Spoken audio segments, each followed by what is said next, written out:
Hello students, నిన్న 2 అక్షరాలు చెప్పాను మీకు.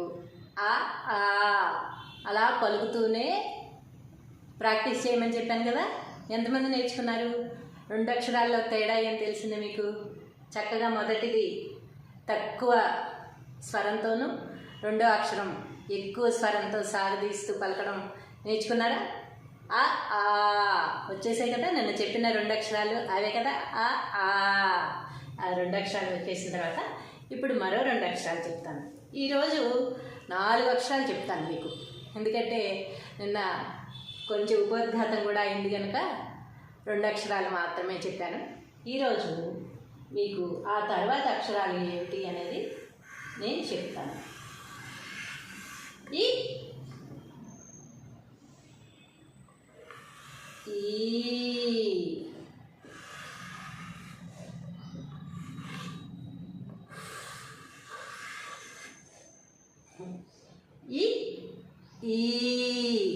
ఇది ఈ అక్షరం పెట్టవలసిన చోట ఈ అక్షరం పెట్టకూడదు, ఈ అక్షరం పెట్టవలసిన చోట ఈ అక్షరం కూడా పెట్టకూడదు అన్నమాట.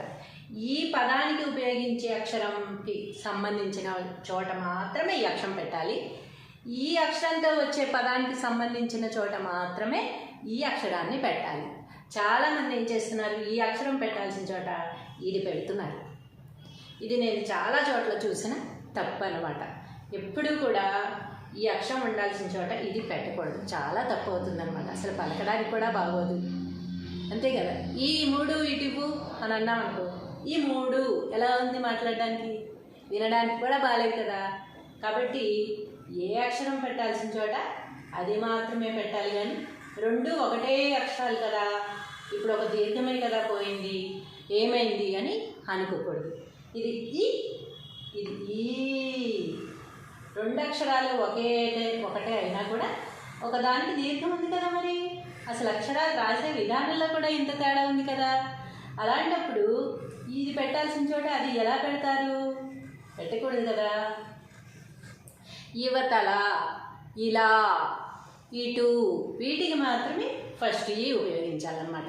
అలా కాకుండా ఈ 3, ఈ వరుస, ఈ మాదిరిగా అలాంటప్పుడు ఈ అక్షరం మాత్రమే పెట్టాలి. ఈ అనేది మాత్రమే వాడాలి తప్ప ఫస్ట్ ఈ వాడామంటే అది ప్రొనౌన్సియేషను బాగోదు, వినే వాళ్ళకి బాగోదు, రాసే వాళ్ళకి బాగోదు. వీళ్ళేంటి ఈ బదులు ఇది పెట్టారు అని అనుకుంటారు. ఈ సంగతి అన్నప్పుడు ఈ అక్షరం పెడితే ఎలా ఉంటుంది చెప్పండి? ఈ సంగతి అంటాం. అలా మాట్లాడాం కదా. అలాగా మనం మాట్లాడేది ఒక విధంగా, రాసేది ఒక విధంగా ఉంటే ఎలాగా? తప్పు అవుతుంది కదా. మనకు అసలు వినబుద్ధి కాదు కదా, చూడబుద్ధి కాదు కదా. కాబట్టి మనం ఏ అక్షరం ఉపయోగించాల్సిన చోట ఆ అక్షరం మాత్రమే ఉపయోగించాలి. ఇది ఫస్ట్ ఈ. దీనికి ఎక్కువ దీర్ఘం పలకం అన్నమాట. ఈ అంటాం అంతే. ఈ, ఇలా, ఇటు, ఇది అలా అంటాం కదా. వాటికి ఈ అక్షరం ఉపయోగించాలి. ఇది ఈమె అలాంటప్పుడు కొంచెం దీర్ఘం పెట్టి పలకాలి. దీన్ని కొంచెం దీర్ఘం పెట్టి మాత్రమే రాయాలి కూడా. ఈ ఈ ఈ ఈ ఈ ఈ రెండిటికి పదాలు నేర్పించినప్పుడు మీకు ఎంత తేడా ఉందో నేను మళ్ళీ అప్పుడు చెప్తాను. ప్రస్తుతానికి అక్షరాలే కనుక వీటిని మీరు స్పష్టంగా ఎక్కడ దీర్ఘం ఇస్తున్నాను, ఎక్కడ దీర్ఘం ఇవ్వట్లేదు, ఎక్కడ షార్ట్గా పలుకుతున్నాను, ఎక్కడ లాంగ్గా పలుకుతున్నాను అనేది గ్రహించి అదే విధంగా పలుకుతూ ఈ 2 అక్షరాలని బాగా నేర్చుకోవాలన్నమాట. ఇది చిన్నగా వస్తుంది స్వరం ఈ, అంతే. ఇంకా దీర్ఘాలు ఎక్కువ పలకూడదు అనమాట. ఈ ఈ ఈ ఈ చూసారా ఎంత లాగానో? దీర్ఘం ఎంత వచ్చిందో చూసారా? ఇది ఎంత పొడుగు దీర్ఘం అయితే ఉందో అంత పొడిగే మనం లాగుతూ దీన్ని పలకాలన్నమాట. దీని దీర్ఘం కూడా అంతే కదా, ఎంత పొడవుగా ఇచ్చాము. ఈ ఈ ఇది ఈ అన్నమాట. ఎప్పుడైతే మీకు ఈ దీర్ఘం ఎంత పొడవు వచ్చిందో దాన్ని పొడవుగా పలకాలి అనేది గ్రహించుకోవాలి.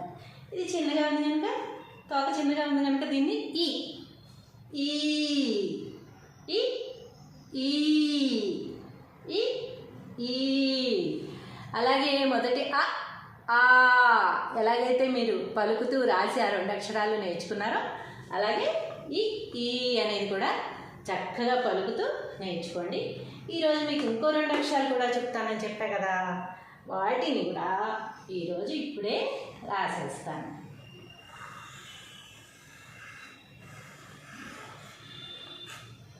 ఓ అంతే, ఇంకెక్కువగా పలకూడదు అన్నమాట. ఓ అనేసాను, అయిపోయింది కదా.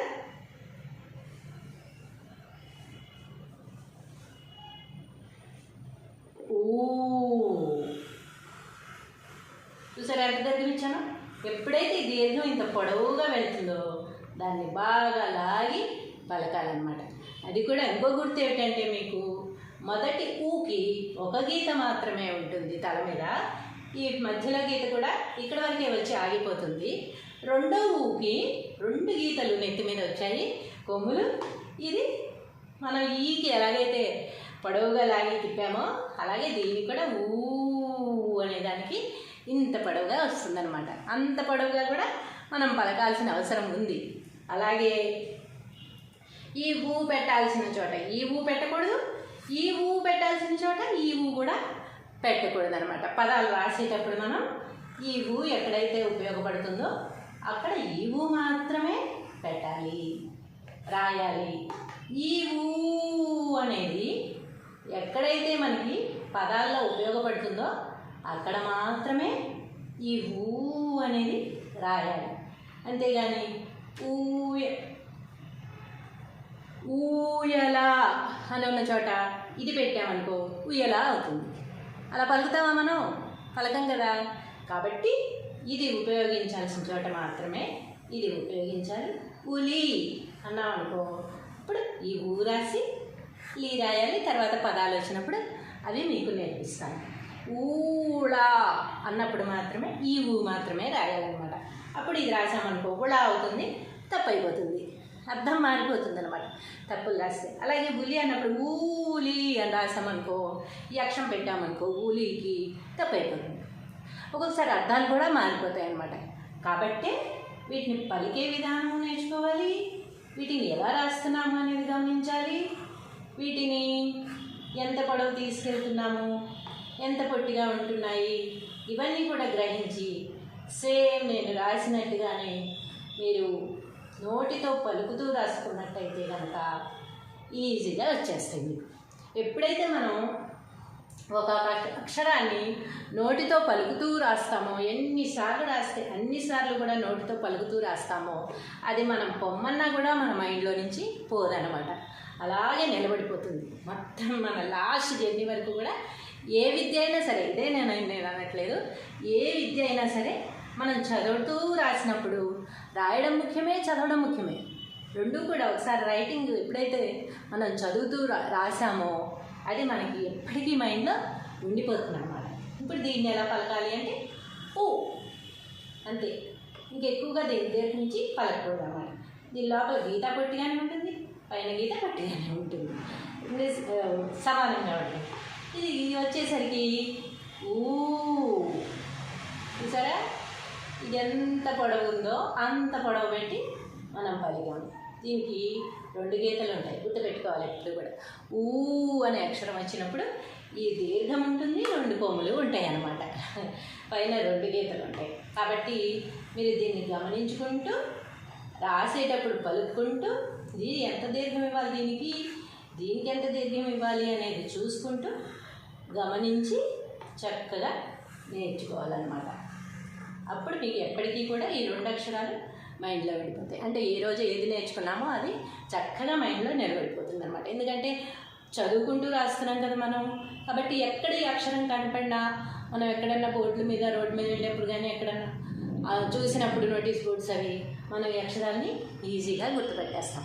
గుర్తుపెట్టడమే కాకుండా ఈ అక్షరం పెట్టాల్సిన చోట ఇది, ఇది పెట్టాల్సిన చోట ఇది ఎవరైనా పెట్టి రాశారనుకో వెంటనే మనం తప్పును కూడా గమనిస్తాం అనమాట.